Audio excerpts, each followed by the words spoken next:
Okay, RDD we covered like a resilient distributed dataset. Why we call it resilient distributed dataset? So there are type of operation on RDD. Okay, one is action and another is transformation. Transformation is like uh, you will take one RDD, do some transformation on it, and it will return you another RDD. Then again you do some transformation. Then again it will return you one another RDD. So one transformations on one RDD will return you another RDD. Once you perform the action, you will get the result. Okay, and result will be sent to driver. We have worker and drivers, right? So on the worker, these transformations will happen, and once write the action, it will be calculate the final result and return it to driver. Now we'll see like what are the transformations and action. Not all, but few we'll see, and again we'll come back to it after reading the Scala. Okay. After learning the Scala, we'll come back again, or just to look at again what are the actions and the transformations.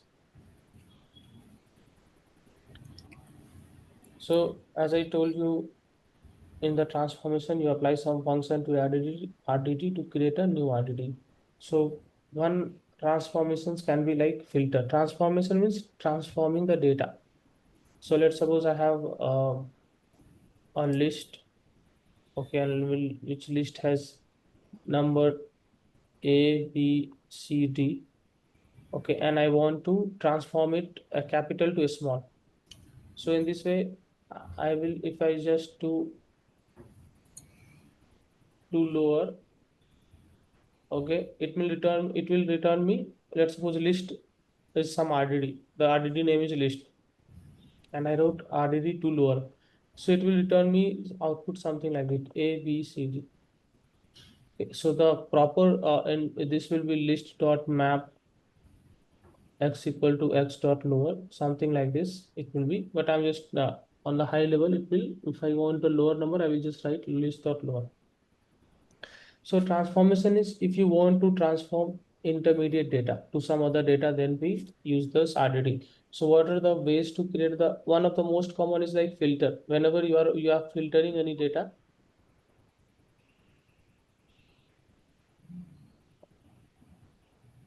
which will return a new when you filter any data, let's suppose if I employee ID employee table and it has ID and age.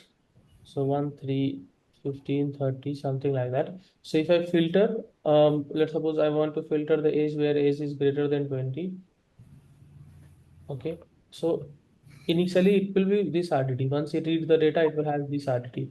But once I apply the filter of age greater than 20, then I will return new RDD out of it where my result will be RDD age.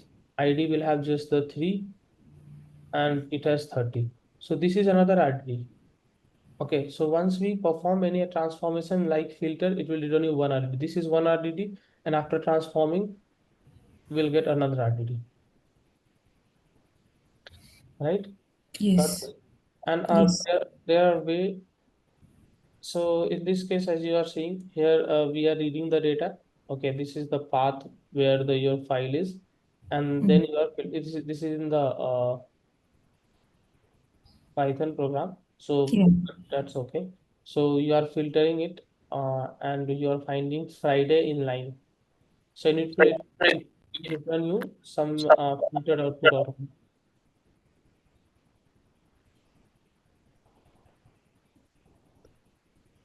So the action is like it once you perform.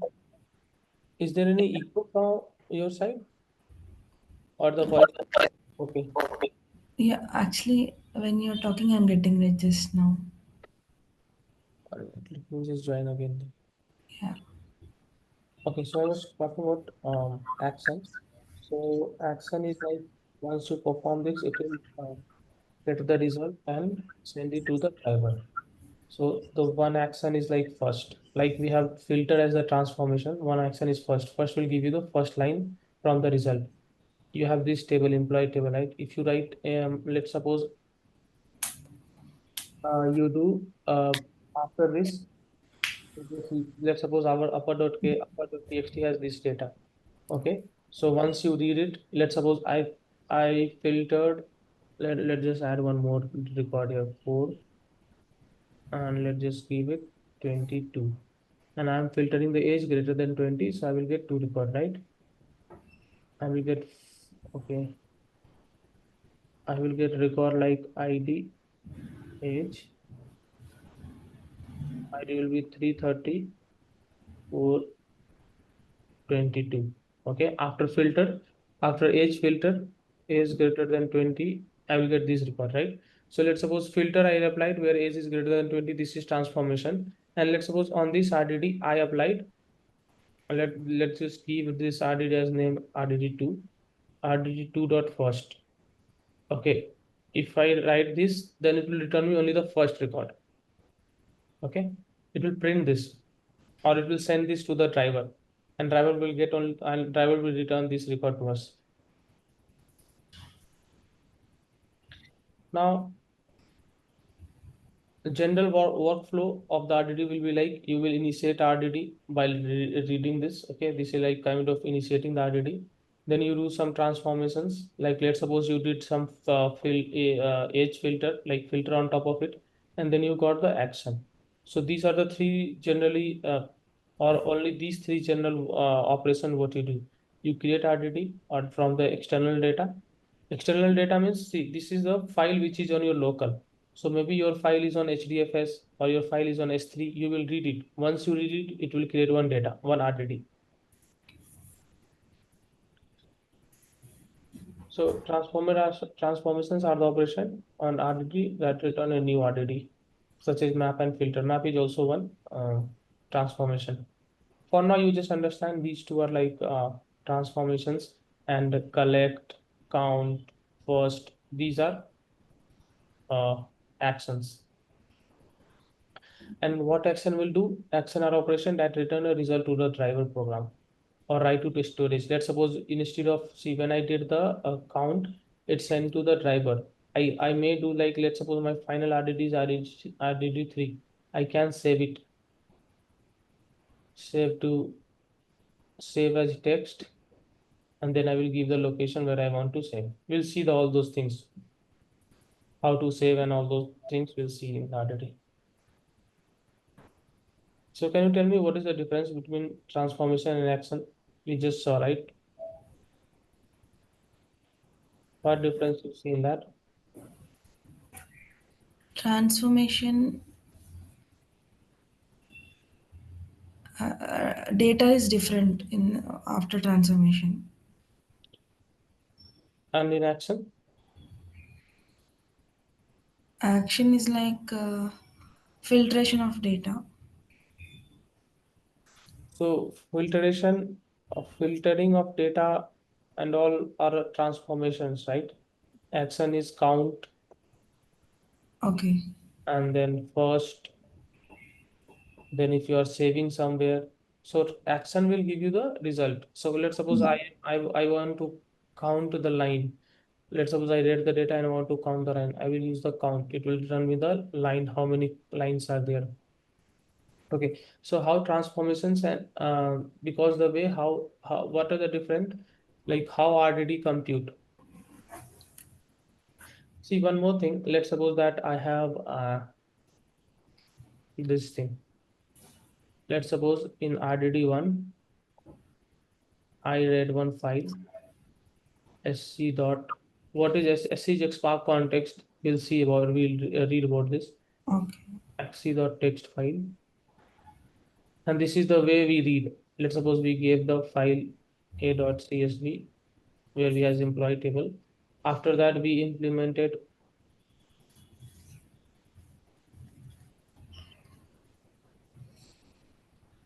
a filter on it.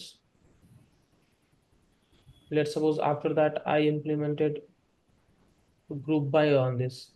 So let's suppose I want to get the sum of age. So I filter it age greater than 20, and after that I am summing the age. Okay, let's suppose I am getting the sum of age. So after filter my output, what was the output? I have like ID and age. Then I have ID is 1. Let's suppose age is 20, 22, second age is 30. So this is the final output which I got after filtering. So now I am summing the age. So after this, what I will get? I will get ID, age. So I'm just getting the age. So I don't need ID because I'm grouping it by, I'm just getting the sum, no group by. So age, it will return 52. So this is the final output which I will get. Let's suppose after the sum, I am saving it somewhere. Or let's suppose I'm saving this output as location. One location which is b.csv. Okay, let's suppose in this CSV I'm storing this data. So what is the chain? It will be chain. It will be like I have RDD one. I'm doing some transformation. I'm getting RDD two. I'm doing some transformation. I am getting RDD three, and on the RDD three, I am doing some action which will return me the result. Right? This will be the chain. Okay. Okay. Correct? You are doing Yes. this RDD, then filter, then sum, then so this is the chain where on the RDD one I'm doing transformation, then on the RDD two I'm doing transformation, on RDD three I'm doing the action. Okay. See, this is one term, lazy evaluation. So we call it as lazy because until unless you write this action, okay, like save, like count, like find, RDD won't start doing these things. Let's suppose that if I write something like this, a.csv here, okay, and so if you write action, then only it will start calculating these things. And before that, you think that it will just store in its memory that what I have to do. Let's suppose it will store into the memory that on the RDD one I have to do the filter, and then RDD two I have to do the sum. Okay, these things it will store into its memory steps. Okay, let's suppose these steps it's stored into its memory, and then once you give this action like count first or save, then it will start doing this computation. Okay. Okay, see here, nothing would happen. Nothing would happen when a Spark see the text file. So you are reading the text file. Okay, nothing will happen. Once you filter it, nothing will happen. Okay, nothing will happen here. Once you write this first, okay, then action is called on the lineage with RDD. Spark only start loading the uppercase to text when first action is called. So here I am just converting it to upper. Okay. Uh, so we have upper text case file. File name is uppercase.txt. Okay, and then we are filtering the line which has Friday. So if you write these two, nothing, Spark will do nothing. But once you write the first means this action, then it will start loading the this file and then filtering these things, and then it will do after that only whatever you have transformation you have written. So as a Spark only do things, calculate things once you write the action. That's why we call it lazy evaluation. Means lazily I'm keeping this into my memory somewhere kind of steps. And once you write the action, then I will start evaluating these things. Okay. Okay. Action is like filtration only, right? No, no, no. A filter is transformation. Okay. Action is first. First will give you the first record. Okay. Okay. Collect will, there is one more collect. Collect will give you all the record. It will collect the result to you. It will collect the result of all the transformations. Let's suppose here you filter, right? Filter is transformation. So once you filter, you get some record, you collect with. send you those collect into, so let's suppose it will collect it, all the record, and it will send back to the driver. So collect first, save, if you are trying to save any data, those are actions. Okay.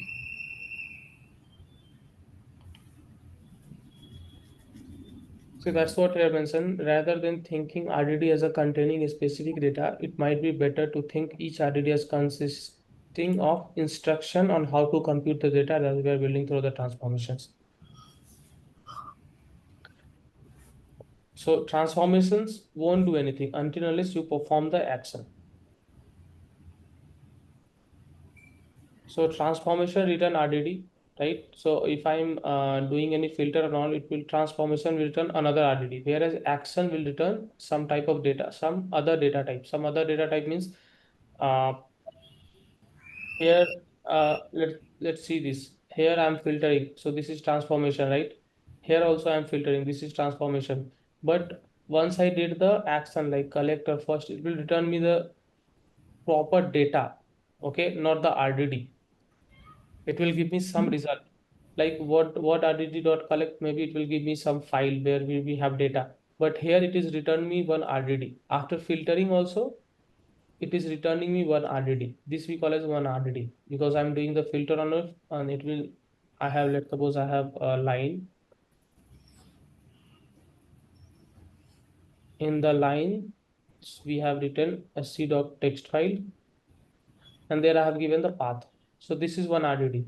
And when I'm doing the filter on this, this is also returning me one RDD. In the transformation, we are returning RDD. In action, we are returning the data type. Other data type means some response.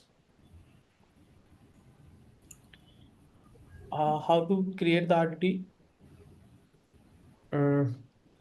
You saw that one way of creating RDD is from RDD. If you do any transformation on one RDD, it will return you another RDD. That is one Mm-hmm. way. Other way is reading the external data source. Right here, you read this, you read this data file. This is external data source, right? Maybe it in on your local computer or on HDFS somewhere. So in this way also you can create one RDD. Two most common transformation are filter and map. You just remember these things because we are going to use this further also. Okay, just remember that we have filter and map, which is the transformation. And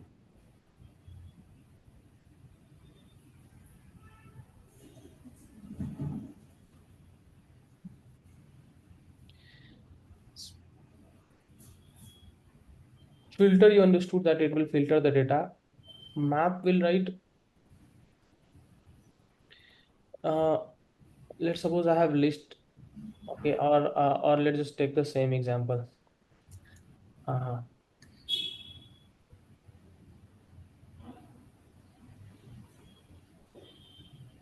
emp.csv, which has files, right? Uh, ID, age,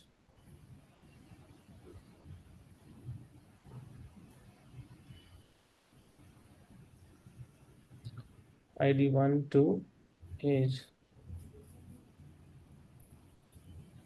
20, 25. Let's just give one more record, 30.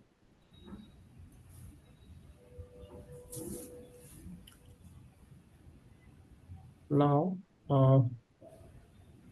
what map will do, let's suppose that you want to subtract the age from each ID. Like let's suppose you want to subtract two year from all the ages. Okay, so in this way you will use the map. What map will do? Map will iterate through all the element of your file. See, it take a function and pass each element into the input RDD through the function. Okay, so once you read it, we'll see that how map and all are doing in the Scala. But for you understand, because we are going to use this map in other explanation also, so try to understand this. So Okay. what map will do? Map will take the element and it will try to do some action on each element. Let's suppose I'm trying to I want to subtract 2 from each age, right? So it will go to the age and will take each element. Like first it will take 20, then it will do subtract, then 25, then 30. Something like that it will do.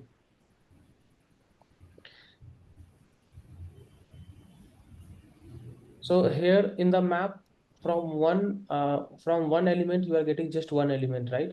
With this, what I mean that after it will take this element 20 and will subtract 20 minus 2. It will return you 18, right? Here it will Yes. return you 23. Here it will return you 28. So from one element, it will return you only one element. Okay. But in flat map, there is one other which will return, it will take one element and it may return more than one element. Or it can return zero element also. It may produce zero. In the similar way, it will go through all element and it will do some action on it, and it may result zero or one or many output of each element. How we are doing the map, similarly, instead of map, we will do the flat map. So it may return zero, one, or many output for each element. See in the map, we have these three elements and we are reading only three elements. But in the flat map, once we do, we may get more than one element. Okay. Distinct is also a transformation. Distinct as name is telling it will return you the distinct row. Action we understood that it will return the final value to the driver program or persist data to the external storage system means you can save it, you can store it to the other storage system. Action will force the evaluation of transformation, right? As I told you, until unless you overwrite any action, it won't do anything. So you can tell that action will force the evaluation of transformation required by the RDD. Collect is kind of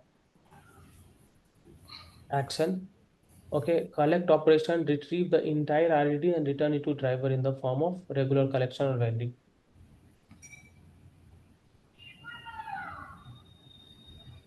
Correct. Count. Correct is like filter only. No, collect is not filter. Filter will filter, as I told you, right? Output. Filter will filter the values of RDD, but collect will, No, let's suppose not after, action. Collect is like action, right? yes, collecting action. Count by value, these are also actions. Save as text file, these also action. Let's suppose that you created some RDD and you want to save it somewhere. So you can give it like save as text file, you give the path, it will save you. This is also a kind of action. Reduce is also action. We're not looking at these things. Now let's just look at persistence. Okay, what is persistence? Why we are doing this? Sure. Uh, Let me give you one example. Let's suppose I am giving you a table A. Let just we are representing table with alphabet, right? A one table, B one table, C one table, D one table. Okay, I want to join this. Okay, and then whatever the result I got, let's suppose I got result as AB. You're sharing something. Oh,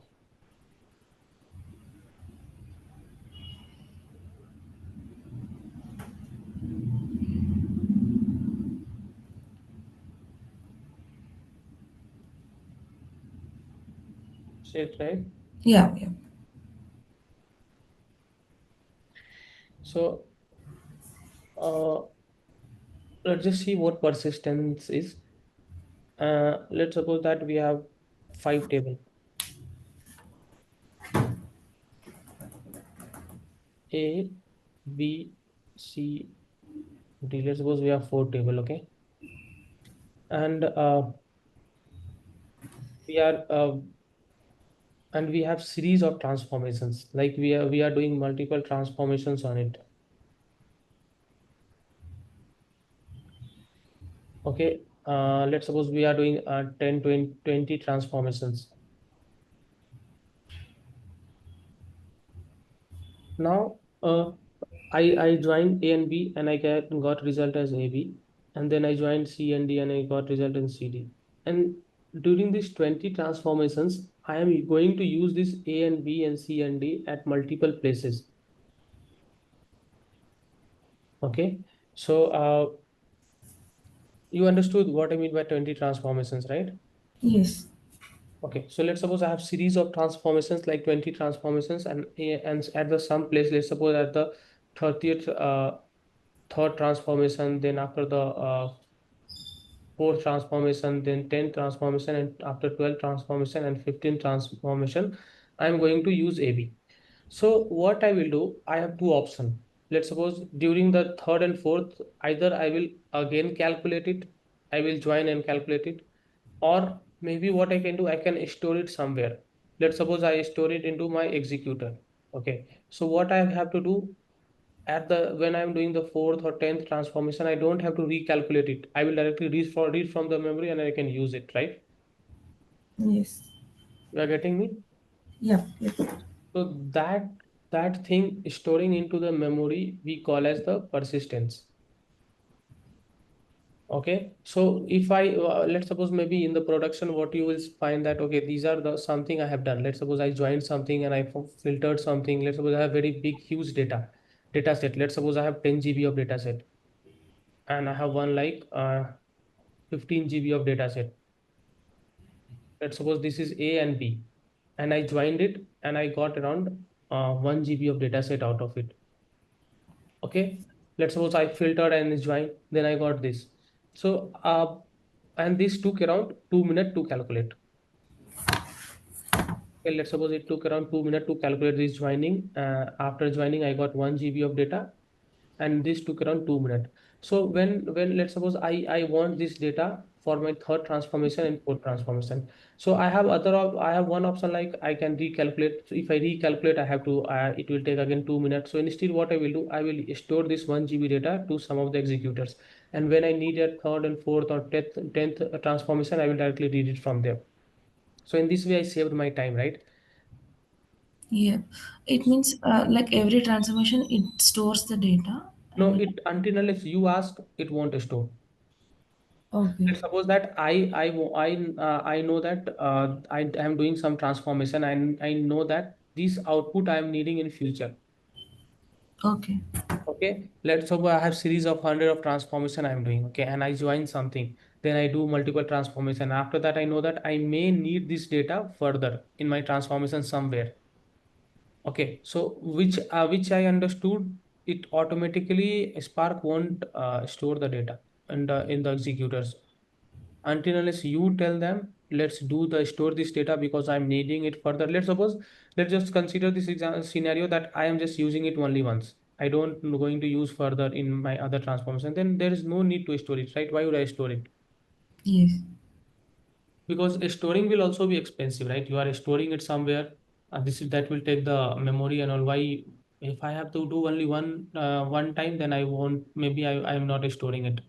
Maybe if I have to do two time also, if I'm not going to use it. See, it all depends that what is the data set. If I'm going to use it two time, I may do it, I may not do it. Because if I'm using the memory to store it, then ultimately it is also taking my space. Got So it. So, if you want to store any intermediate RDD, then we use the persist. Okay. Persist is like a variable. Yeah, it is variable. Once you apply on RDD, like let's suppose I got one RDD after filtering. Let's suppose I have RDD one and I use some transformation. I got RDD two, and then I did some transformation. I got RDD three. Okay, and I want to save this RDD three. Then I will do RDD three dot persist. Okay. Okay, and then it will save it. And then after that I want to do something on RDD3, I can directly use it. RDD3, I will do some transformation, I will get RDD4. It will store it somewhere into the memory, and let's suppose that I need it some other places, then I will just directly read that RDD and I can use it. Okay. So when you persist RDD, the first time it is computed in an action, it will be kept into the memory. Okay. So there are different storage level. So as I told you that I am storing, right? So either I can store into the memory, I can store onto the disk. Disk space means hard disk. Okay, we on our computer we call it a hard disk. So in the servers also we have memory as well as disk. So different storage level is like there are two way. One is RDD.cache, one is RDD.persist. Okay, so when you what is difference between this is also one interview question. What is difference between RDD persist and RDD cache? So in the RDD cache, it only use memory. If you do the RDD cache, it will only store into the memory. You can think it's like RDD.persist memory only. Okay. Okay. But in RDD persist, you have different storage level. In RDD cache, we have only one storage level, which is memory. And so these are the storage level. So you can either do the persist in memory, you can do persist memory and disk. When you do memory and disk, okay, why when we are doing this memory and disk, let's suppose that I have uh, after RDD, which I want to store, it has 20 GB of data. Okay, but my memory has only 18 GB of data. Let's consider that. So what it will do, it will so storage capacity, I only have 18 GB of data. Okay, so what it will do, it will store 18 GB into the memory and 2 GB onto the disk. So whatever the data spill over happen, like let's suppose I have only 18 GB capacity, I need 2 GB more. So that 2 GB will be stored onto the disk. Okay. If an RDD does not fit into the memory, then partition does not fit, store the partition that does not fit on disk and read them from them when they are needed. As once again, like storage level means something. It stores whole 20 GB data. 80. Yeah. Yep. Wait, And wait. Go ahead. storage level is something it stores whole 20 GB data, and if only 18 GB is used, then 2 GB is stored in the memory. No, no. Memory is a storage level. I have on your server, let's suppose this is your worker node, right? On the worker node, you have memory as well as disk space. Like in your computer is also a server. You have RAM, like 8 GB or 4 GB RAM you have, right? That we call as memory. And hard disk is your disk space where you're storing, keeping your file. So once you, let's suppose you are trying to, when you gave memory persist as memory, sorry, storage level as memory only. So it will store all the things into the memory. And see here what it mentioned. If RDD does not fit into the memory, let's suppose I have 20 GB of data and I gave memory only. And then what it will do, if it does not fit the data, then some partition will be cached and will be recomputed on fly each time. Let's suppose that I have from the 20 GB, I can store only 18 GB. Then 2 GB data will be again recomputed once you It try will to store read it. it. Okay. Okay, but if I'm giving memory and disk, so what it will do, it will store 18 GB. Let's suppose I have only memory left is 18 GB for the storage. Okay, and I want to store the 20 GB data. If I give the memory only, then it will store the 18 GB from the 20 GB data. It will store the 18 GB data, and 2 GB data it will again calculate whenever I try to read it. It will again Okay. calculate from the RDD. If I give the memory and disk, it will store the 18 GB data onto the memory. Okay, and as the memory is full, then it will store 2 GB data on disk. Got Okay. it? And memory only serialization is, it will serialize the data object byte by byte and then it will store it. It is actually a space efficient, so that's why we are doing it. But in this, if you do the serialization, okay, then while reading you have to do the deserialization, so it may take at some time. Okay, because you are doing the serialization of data and then you just read about the serialization and deserialization of the data. Okay, Okay. we do it by to sending over the network. We do it. Just read about it. Serialization and deserialization of data. Here, one more option is memory and disk serialization. Same thing. It will use the memory and disk, but it will serialize the data. Okay. Now next is disk only. So when you give disk only, it will only store onto the disk.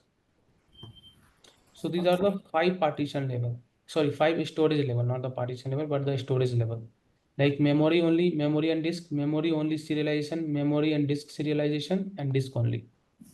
So basically, you have only two places where you can store memory and disk. Okay. So when you combine these two, first like only memory, only disk, memory plus disk is third, memory serialization fourth, memory plus disk serialization fifth. So these are the 5 way of storing storage level. Okay. Now, tell me one thing. If I have uh, 20 GB of storage, right? And let's suppose that I want to store one a.txt. Okay, I got some final result and I want to save it. So on the 20 GB, I save it, right? And then again I want to save another file b.txt, which is of, let's suppose also it is of 20 GB. Then if I want to save, what will happen? What will happen to a.txt? Actually, it will remove the a.txt and will store the b.txt. Okay. If you don't have memory and if you try to store something new, it will remove the old one. Now let us take one more example. We have this server. You have one server and you are storing the data in it. Okay, multiple data you are storing in it, and a time comes when your all the disk is full. Okay, now you don't or you or your memory is full. Now you don't have any space left, and now again you try to store the data. So let's suppose if you have multiple files you're storing the memory, okay, and you want to store some new file, and here there is no space into the memory. So what it will do, it will remove the last used file from the storage. So we call it least recently used. Okay, so Least recently used. Okay. yeah, least recently used. Whatever the file which have you, let's suppose you have a file, b file, c file, d file, and you are maybe once you store it, you will keep using, right? Maybe you are using b somewhere, c somewhere. So whatever the file you have, let's suppose, and now there is no space, then will remove the least recently used file. So whatever the last file which have not used from last time, it will delete it. From longer, let's suppose the most longest file which is kept idle into the memory, that it will remove. Okay, these are some things you can read it once I read to share the slide with you.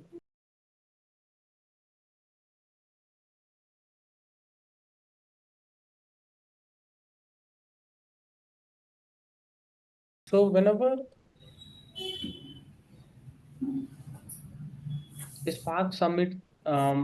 you are submitting any job to Spark, we have already covered this. I'm just going through it again.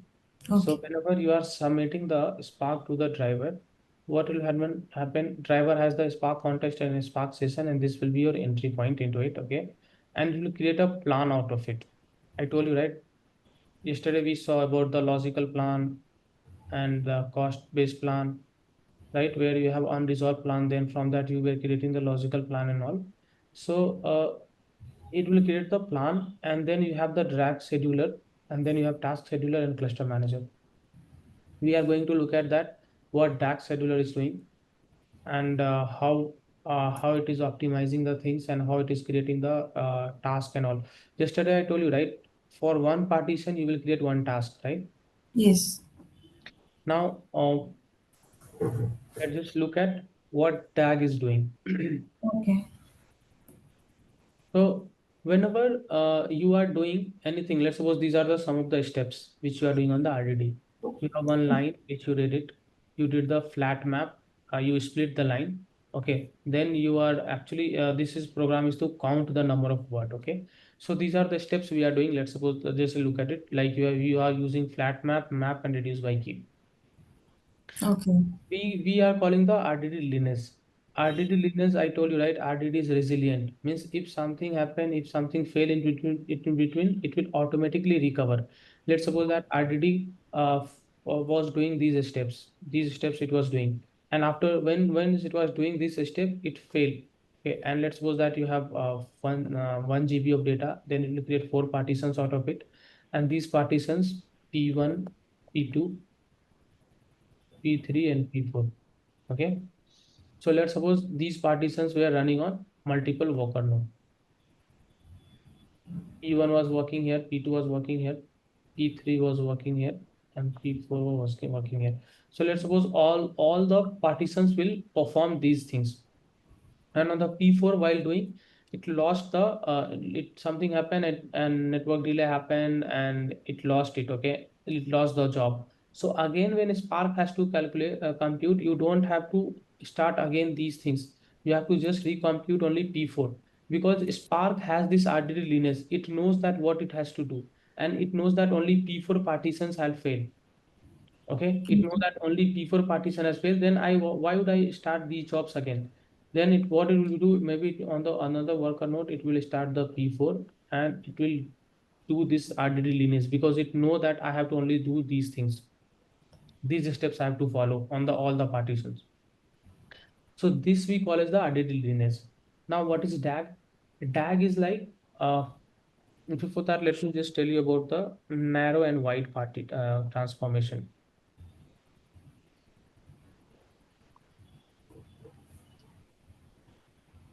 Okay, what is narrow transformation and what is wide transformation?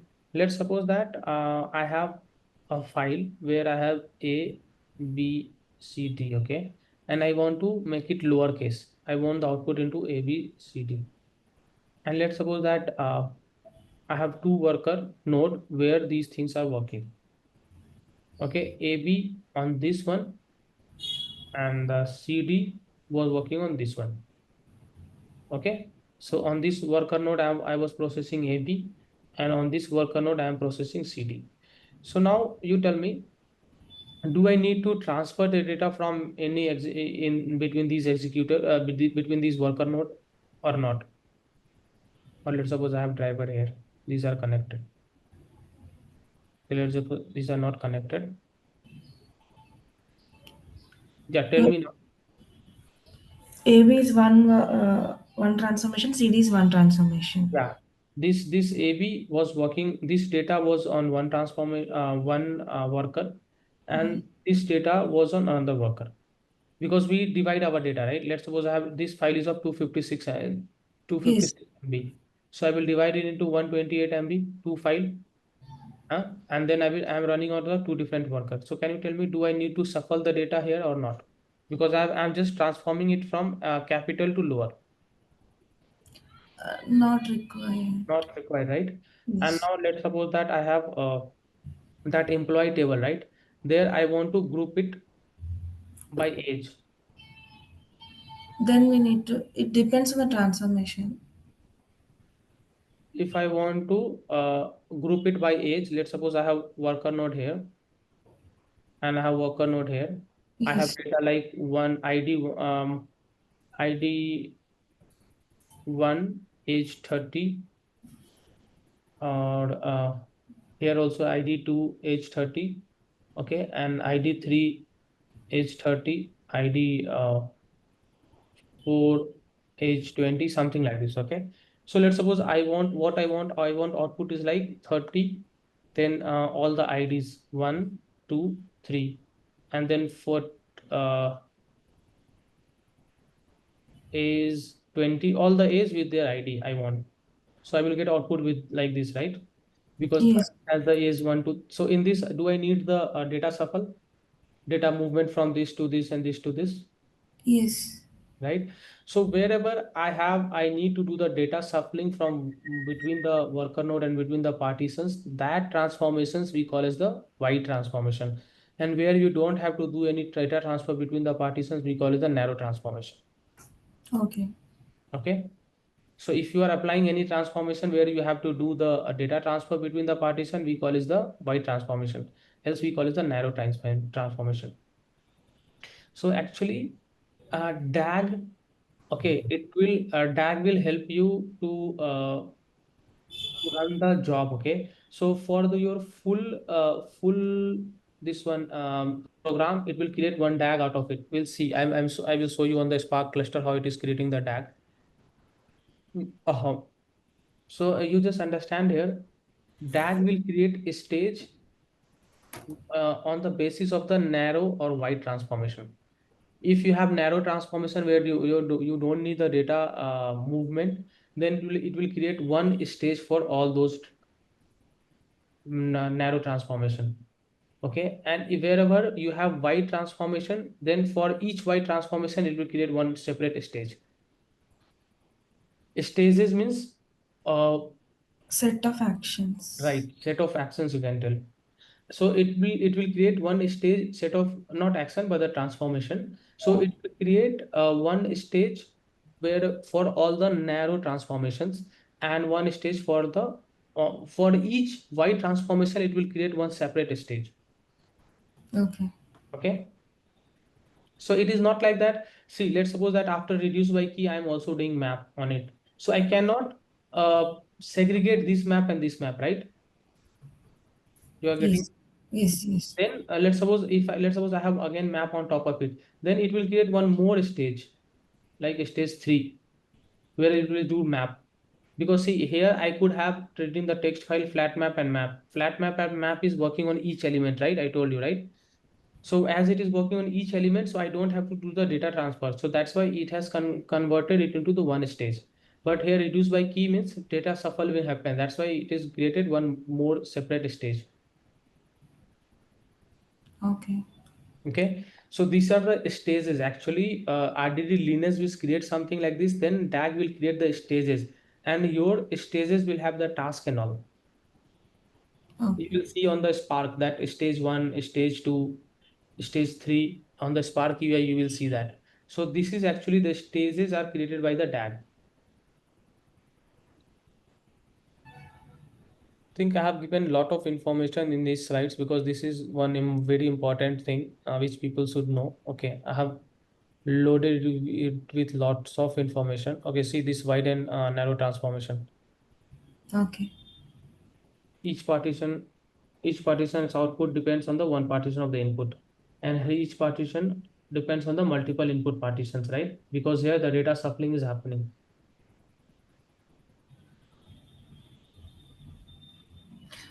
So this is different slide than the one you. Okay, it's not added in.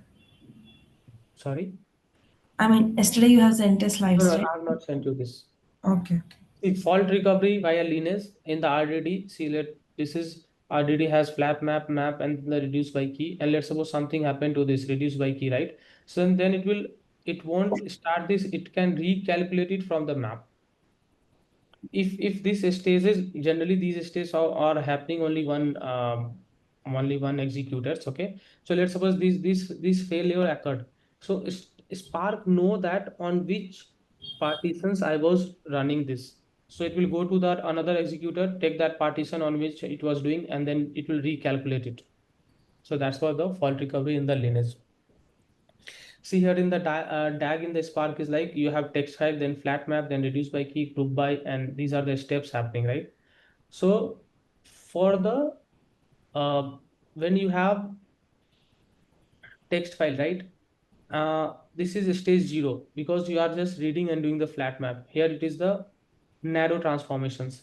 Then again, here you have wide dependency, right? Reduce by key, group by key. These are the wide dependency. So that's why we call as the it has created the another stage. Then again you have map and save as text file. This has the narrow transformation. So that's why it has created the again another stage. So for each narrow transformation, it will create one, and for each see it will combine the multiple narrow dependency, and for the each wide, it will create one stage. Okay. Okay, so I think these are the only thing in it. Okay.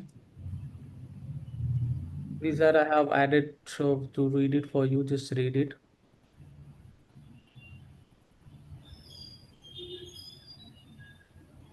What the task scheduler and DAX scheduler is, those things, all things mentioned here. You can read it. See, you have a Spark job in that you have the DAX scheduler and the task scheduler.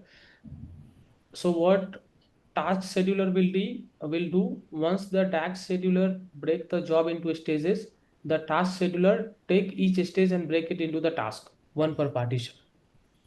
Okay. So stages will created by the DAG, and then task scheduler which convert each stage into the task. So these are the component here in the Spark. So you need to know what the responsibility of these things. This may be the interview questions. Okay, so what is the task scheduler will do, what the task scheduler is doing. Now, task scheduler will schedule this job onto the executors. It will check with the yarn like where I should run. So let's suppose Jan tell him that okay, give the resources that run on the worker node 2. So this task will be scheduled on the worker node 2. I think yeah, that's it from here. From tomorrow, we will start Scala. Okay, because Spark we have covered almost, not I would say from Spark. If I leave Spark streaming, then I think from Spark we have covered 80% of the thing. 20% things are still pending. We'll see that. And then Spark streaming is pending. I will share with you this slide and just go through it and come up with your questions. You have 2-3 days time. And once I teach you Scala, I would suggest go through it, keep practicing it because you need it for the Scala Spark programming also. Sure. Okay. Okay, thanks, Reshma. I will share this slide with you. Thank you, Rai.